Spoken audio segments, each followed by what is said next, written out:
one person, a French biologist named Chevalier de Lamarck, considered that actually it was during the lifespan of an organism they could move toward change.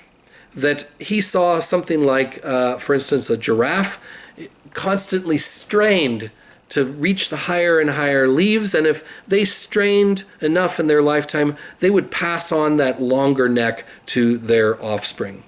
Now, it sounds like it's not such a crazy idea until I put it in these terms.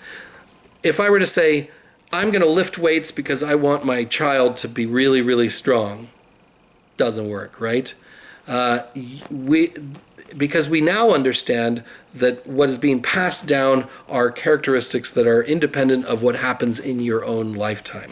Those are genetic, as we understand today. But neither Darwin nor Lamarck knew what genes were. They'd never heard the word, and they didn't know the concept. And as we'll see in the second half of this chapter, they never knew. They never found out about genes. That was something that was taking place in another part of the world, and we'll come to that later on.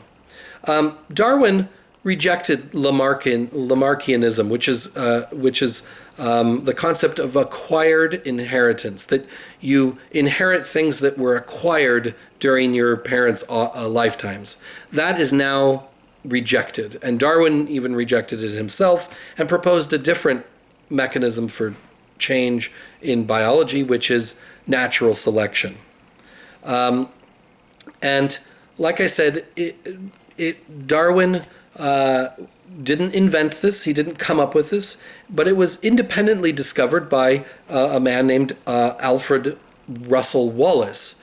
And they both, so if it wasn't for Darwin, it would have been someone else. But like I said, Darwin was the right person at the right time, the right backdrop of science, and he had the data to back it up with his magnum opus on the origin of species by means of natural selection. So I'm going to end here, and we'll pick up, there's a few more things to say in this chapter, but I want to pause. That's where we end with Darwin. But unbeknownst to Darwin, in a different country, but at about the same time, but unbeknownst to him, a key discovery was being made by an obscure monk in his monkish monastery, publishing in his monkish journal that was never read by Darwin. Genes were discovered. We'll come back to that next lesson.